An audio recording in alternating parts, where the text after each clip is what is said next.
My research is funded by Australian Research Grant Australian Alumni Research Grant. Okay. It's about the journey of Philippine older persons in the new normal. Okay. First is I have sent you the consent form, and do you fully agree to voluntarily be part of of this research as a participant expert informant interview, Doc? Sure. Yeah. Please state your name and your qualification. Okay. I am Dr. Miguel Ramos. I am a clinician, a researcher, administrator, and a teacher. Also in policy crafting. Also a consultant for the Department of Health on senior citizens' health problems or health concerns. I also am a consultant for Asian Development Bank for long-term care and a consultant for NEDA for projects related to aging. Is it okay? Okay. Do you agree if we will record our conversation? And Yes, secondly, sure. okay. Sure. And secondly is if ever we could get we could use your photo, one of your photo, in our website for the research, Sure. and then your Sure. Sure. statement about about the research about to help our older person to adapt to this new normal. Doc, Okay. just brief. Sure. Can you cite some signs and symptoms of depression experienced by our older person in the new normal? Depression is quite common even in the old normal. It does not really make a difference now. It's just that it's people are more aware because of the fact that they have been forced to go to be inside their houses and quarantine. And not only old people, no, even young people are experiencing a lot of stress from the quarantine and from the effect of the pandemic. So people are more aware of the presence of depression, and this is probably very true, but we don't have any data yet since there are no studies that are being done. What I can say about depression is that in the elderly, especially those during this pandemic, I think this is my feeling. Although I don't have any data, I think the incidence and the prevalence of depression has increased. No, as a clinician, there are two approaches in depression. It's depression as a public health issue and depression as a clinical issue for clinicians. So magkaiba yung dalawa. So para hindi magulo, I'll discuss yung public health issue. Public health issue for depression in the elderly is very important because of increasing utilization of health services and therefore increasing burden of the diseases and increasing cost for the government. So that's very important. Ano ba ibig sabihin nun? Depression can compound or increase the manifestation of other comorbid diseases like hypertension, malnutrition, dementia, and other comorbid diseases or chronic diseases present in an elderly. So pag may depression ka, mas mas malaki ang tsansa na lumabas yung mga symptoms ng iyong mga sakit na chronic diseases. Can I say it in Tagalog? Yes, Okay please do lang? so. Mas maganda sa Tagalog para mas maintindihan ng Okay. ating mga senior citizen. Sige. So yun sa public health issue yan. Ano? So kaya ginagawa ng paraan ng ating gobyerno in the public health way. No? So paano ba ang gagawin? Paano ba ang gagawin kung meron kang isang pasyenteng matanda sa loob ng bahay na tingin mo ay nadidepress dahil hindi nakakalabas? In fact, most of health seeking, lahat ng yung increasing consultation, increase ng mga hospitalization could also be due to depression, no? For example, may marami kaming mga pasyenteng hindi nadadalaw sa loob ng nursing homes o kaya hindi nabibisita ng mga anak nila na nasa US. Kung meron silang mga concerns, nagiging pronounced, no?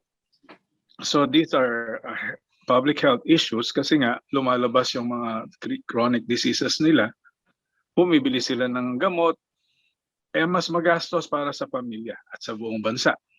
Now, on the clinical standpoint, as a clinician, doktor ako, ganun din, no? Uh, yung mga signs and symptoms are not typical. Hindi sila yung typical na Pilipino kasi hindi nagsasabing nalulungkot ako, no? Hindi tayo sanay, hindi katulad ng mga Western or mga Amerikano na sasabihin nila, I am depressed, sinasabi nila. Pero sa mga Pilipino, kailangan mo talaga imbestigahan. Depressed ba ito? Paano ko malalaman? No, meron kaming tinatawag na screening tools, yung geriatric depression scale na ginagamit sa na paraan para malaman namin kung depressed ang isang pasyente o hindi. No, yun yung clinical part. No, this is the clinical part. Kasi minsan pag hinalo mo yung clinical part saka public health part, medyo magulo yung usapan. Yes. Okay. So yes, yan. Yan yung sige. As an expert, as a well-known international expert on geriatrics, what are your advice to the older person in coping up to the new normal and to their family? Ano pong advice niyo? Okay. Yung depression na nababanggit natin, yung pagiging malungkot sa panahon ng pandemya, I think it's part of yung nangyayari sa atin ngayon dahil sa pandemya. Hindi lang po kayo o ang nakatatanda ang na-stress, no? Yung clinical depression naman na ayon sa libro, yung major depression, yung mga ganoong bagay, minsan wala talaga tayong magawa noon, no? Kasi ito ay chemical imbalance sa brain. No, it does not have anything to do with the current situation, whether may pandemya o wala, talagang depressed ka. No, yun yung sinasabi natin na major depression, may imbalance, may chemical sa brain, yung mga serotonin, hindi natin makontrol yon. Kahit walang depression, walang pandemya or meron man. Kailangan yung pumunta sa doktor kaagad kasi meron tayong specific na gamot para dyan. Pero doon naman dahil nga sa pandemya at lahat tayo ay na-stress, I think it's a frame of mind, no? It's okay. It's okay not to be okay, no? Totoo po 'yon. Hindi naman po dahil sa tayo ay matanda na ay madidepress tayo, hindi po 'yon. Ang kailangan lang natin i-accept yung talagang nangyayari ngayon. Na lahat ng tao is under stress at lahat tayo ay makakaramdam ng pangangamba sa ating sarili at sa ating kapakapanan at lalo na ating health issues, no? Ang importanteng malaman natin ay marami tayong tulong na pwedeng hingiin or maaasahan lalo na sa ating mga kamag-anakan kung i-admit lang natin sa sarili natin na medyo nahihirapan tayo. When you try to deny it that you are under pressure, instead of externalizing or ilalabas mo yung iyong pangamba, takot o anuman, sa loob mo lang itinatago at minsan it leads to a breakdown sa loob, no? So kailangan natin humingi ng tulong pag tingin natin na kailangan natin ng tulong. Huwag po nating i-deny yon. It's a frame of mind na lahat tayo ay under stress right now at mas maganda kung i-admit natin kung kailangan natin ng tulong. Meron tayong social worker, meron tayong psychologist, meron tayong doctors to ask for help, relatives to give us comfort and other resources to make us stronger. Hindi dapat natin sinasarili. Okay? Sige. It's okay not to be okay. Napakagandang sinabi ni Dr. Ramos. Next is, Doc, given yung agam-agam ng kanilang mga pamilya at kapwa senior citizen sa bakuna against COVID-19, ano yung advice nyo bilang international expert on geriatrics?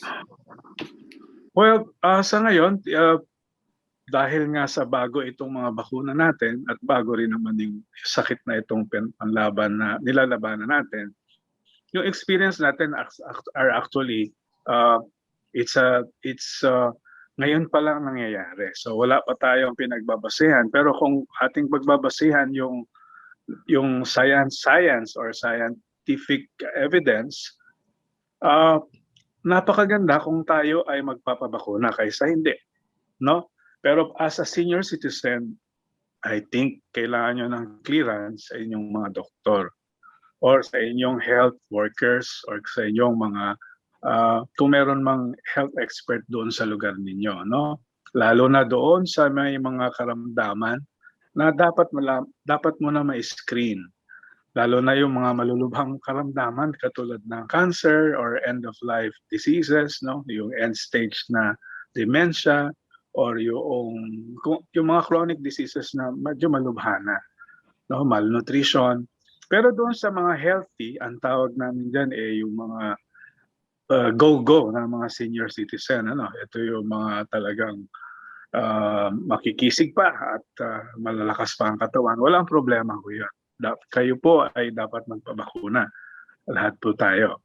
Pero doon sa frail na tinatawag natin at meron po silang chronic degenerative diseases at medyo nasa dulo na ng edad, no, 80s, 90s, I think you need to seek clearance from kailangan nyo ng clearance muna kung kayo ba ay dapat tumanggap ng bakuna.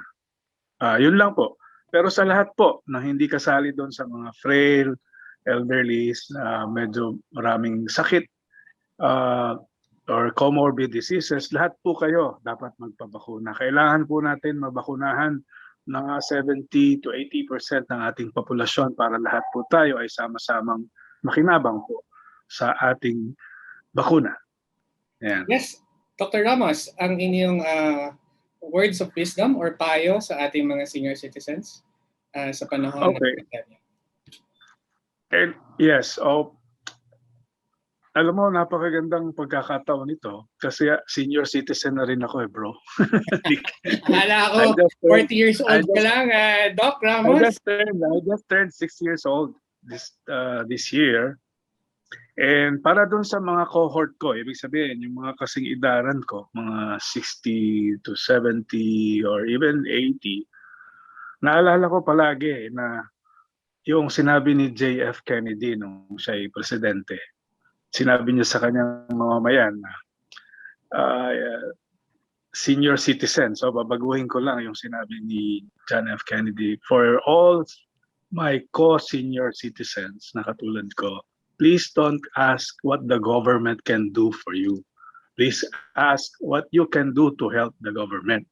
Para mabago naman yung tingin nila sa atin na para ba tayong palagi na lang nangihingi at yung palad oy, ano bang bigyan nyo naman kami, oy, bakit ganyan, bakit ganito. Tayo po ay isang very, very rich resource ng populasyon na ito. Ang ating namumuno sa bayan, puro senior citizen. Ang ating mga eksperto at ang ating magagaling na mga tao ay puro senior citizen. In fact, yung pinakamayayaman ay mga senior citizen. So, let's ask ourselves. Let's ask not what the government can do for you. Let's ask what can we do to help you, those in the government, to run this country. Yon. Daghang salamat, Dr. Ramos, the rock star of the geriatric medicine in the Philippines, a world-renowned geriatrician and a good friend of mine. Daghang salamat. Thank you, Idol. Again. Thank you, Lodi. Thank you, Idol. Thank you. Okay, bye-bye. Thank you so much, Doc. All right. Thank you so much.